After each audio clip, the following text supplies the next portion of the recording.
Niagara വെള്ളച്ചാട്ടം. മിസിസാഗയിലെ ഞങ്ങളുടെ വീട്ടിൽ നിന്ന് 100 കിലോമീറ്റർ അകലെയാണ് നയാഗ്ര വെള്ളച്ചാട്ടം. കഴിഞ്ഞ വർഷം മഞ്ഞത്ത് നയാഗ്ര തണുത്ത് ഉറച്ച് പ്രതിമ പോലെയായി. അത്രയ്ക്കു തണുപ്പായിരുന്നു ട്ടോ. ഇപ്രാവശ്യം കുറവാണ്, എന്നാലും പാതി ഉറങ്ങിയിട്ടുണ്ട്. ഉപ്പയും ഉമ്മയും കാണാൻ പോയിരുന്നു. -25 ഡിഗ്രി തണുപ്പത്താണ് ഉപ്പ ഫോട്ടോ എടുത്തത്. രാവിലെ 5 മണിക്ക് അവർ വീട്ടിൽ നിന്നിറങ്ങും. അത്ര നേരത്തെ ഫാൾസിലേക്ക് പോയാൽ തിരക്കില്ലാതെ ഫോട്ടോ എടുക്കാം. നിങ്ങൾക്കതറിയോ? നയാഗ്ര നദിയും വെള്ളച്ചാട്ടവും ചേർന്നാണ് 2 രാജ്യങ്ങളെ തമ്മിൽ വേർതിരിക്കുന്നത്. അപ്പുറത്ത് അമേരിക്കയും ഇപ്പുറം കാനഡയും. 3 വെള്ളച്ചാട്ടങ്ങൾ കൂടിയതാണ് നയാഗ്ര വെള്ളച്ചാട്ടം. ഹോഴ്സ് ഷൂ ഫാൾസ് ആണ് കനേഡിയൻ ഭാഗത്തുള്ളത്. മറ്റ് 2 വെള്ളച്ചാട്ടങ്ങളെക്കാൾ വലിപ്പവും ശക്തിയും ഹോഴ്സ് ഷൂ ഫാൾസിനാണ്.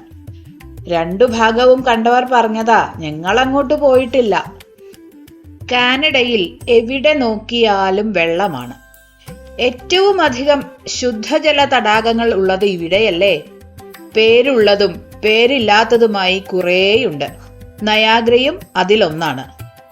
5 വൻ തടാകങ്ങളിലെ അത്യാവശ്യം വലുതായ ഒന്റാരിയോ, ലേക്ക് ഒന്റാരിയോ, ലേക്ക് ഈറി തടാകങ്ങളെ തമ്മിൽ ബന്ധിപ്പിക്കുന്ന നദിയാണ് നയാഗ്ര. മുകളിലുള്ള ഈറി തടാകത്തെ താഴെയുള്ള ഒന്റാരിയോ തടാകത്തിലേക്ക് എത്തിക്കുന്നത് നയാഗ്ര നദിയാണ്. 12,000 വർഷങ്ങൾ പഴക്കമുള്ള നയാഗ്ര നദിക്ക് 35 മൈൽ നീളമുണ്ട്. വെള്ളച്ചാട്ടത്തിന്റെ ശക്തിയും ചാടുന്ന വെള്ളത്തിന്റെ അളവിലെ ഏറ്റക്കുറച്ചിലും ഒഴുക്കും ഈറി തടാകത്തിൽ വീശുന്ന കാറ്റിന്റെ ഗതിക്കനുസരിച്ചാണ്.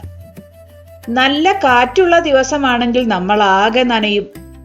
കുതിച്ചു ചാടുന്ന വെള്ളത്തിന്റെ കാതടപ്പിക്കുന്ന ശബ്ദം ദൂരെ നിന്ന് തന്നെ കേൾക്കാം. വെള്ളം ശക്തിയിൽ താഴേക്ക് ചാടുമ്പോൾ പതഞ്ഞുയരുന്ന നീരാവി കാണാൻ നല്ല രസമാണ്. ബോട്ട് സർവീസ് ഉണ്ട്. അതിൽ കയറിയാൽ വെള്ളച്ചാട്ടത്തിന്റെ അരികിലെത്താം. നീലയോ മഞ്ഞയോ റെയിൻകോട്ടാണ് ബോട്ടിൽ പോകുന്നവർക്ക് കൊടുക്കുക. ധൈര്യമുള്ളവർക്ക് പോകാട്ടോ. ഉപ്പ ഇതുവരെ ഞങ്ങളെ ബോട്ടിൽ കൊണ്ടുപോയിട്ടില്ല. എന്ത് നിറമാണ് നയാഗ്രയിലെ വെള്ളത്തിനെന്ന് പറയാൻ എനിക്ക് കഴിയണില്ല. പച്ചയാണോ നീലയാണോ എന്ന് എപ്പോഴും സംശയമാണ്. സർബത്ത് വെള്ളം കലക്കിയ പോലെ ഉപ്പ പറയാ. പക്ഷെ ഇതൊന്നും എന്റെ തോന്നലല്ലാട്ടോ. നയാഗ്ര നദിയിലെ വെള്ളത്തിലുള്ള പലതരം ഉപ്പുകളും പാറപ്പൊടികളും കൂടി ചേരുമ്പോഴാണ് വെള്ളം പല നിറമാകുന്നത്. പാറയൊക്കെ ഇങ്ങനെ പൊടിഞ്ഞു പോയാൽ ഇനി കുറെ കാലം കഴിഞ്ഞാൽ നയാഗ്രയിൽ പാറയുണ്ടാവില്ലേ? വെള്ളവും പാറയും ഇല്ലാതെയാവോ നയാഗ്രയിൽ? ഇതൊന്നും ആർക്കും അറിയില്ലല്ലോ. മഞ്ഞുകാലത്ത് കാലാവസ്ഥ നോക്കി 2 ജോഡിയിലധികം ഡ്രസ്സ് ഇട്ടിട്ട് വേണം നയാഗ്രയിലേക്ക് പോകാൻ. ഇല്ലെങ്കിൽ തണുത്ത് വിരലിന്റെ അറ്റമൊക്കെ വേദന എടുക്കും. ഇത്രയധികം ഡ്രസ്സ് ഇടാൻ മടിച്ച് ഞങ്ങൾ 2 ആളും പോകൂല.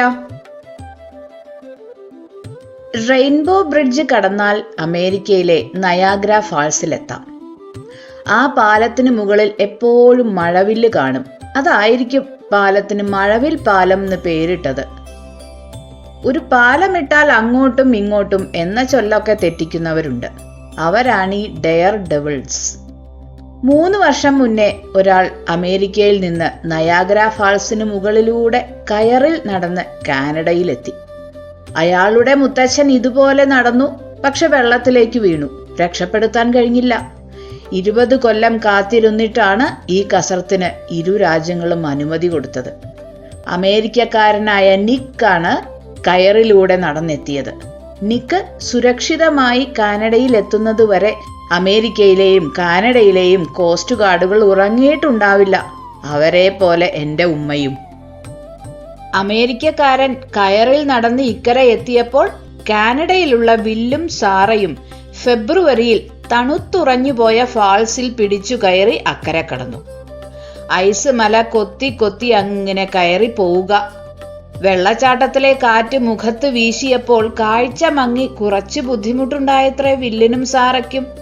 അതല്ലാതെ വേറെ വിഷമങ്ങൾ ഒന്നും ഉണ്ടായില്ലെന്നാണ് അവരെ ഇന്റർവ്യൂ ചെയ്ത പത്രക്കാരോട് പറഞ്ഞത്. ഹോ, എന്തൊരു ധൈര്യമാണല്ലേ! വേനലിൽ മൗണ്ടൻ ബൈക്കിങ്ങിന് പോകാൻ എത്ര പ്രാവശ്യം ചോദിച്ചാലും ഉമ്മ സമ്മതം തരൂല. വീണ് കയ്യും കാലും കേടുവരുത്തുന്നാണ് പറയുക. പക്ഷെ ഈ മഞ്ഞുകാലത്ത് ഞാൻ സ്നോബോർഡ് ചെയ്യാൻ പഠിച്ചുട്ടോ. മഞ്ഞുമലകൾക്ക് മുകളിൽ നിന്ന് ബോർഡിൽ സ്പീഡിൽ ഉരുസി വരുന്നത് നല്ല രസാണേ. ഞാനും എൻ്റെ ഫ്രണ്ട് ആർദറും അടുത്തുള്ള പാർക്കിൽ സ്നോബോർഡ് ചെയ്തു പഠിച്ചു. ഞാൻ വീഴാതെ മഞ്ഞുമലയുടെ മുകളിൽ നിന്ന് താഴെ എത്തുന്ന വീഡിയോ ഇപ്പോഴാണ് ഉമ്മാനെ കാണിച്ചു കൊടുത്തത്.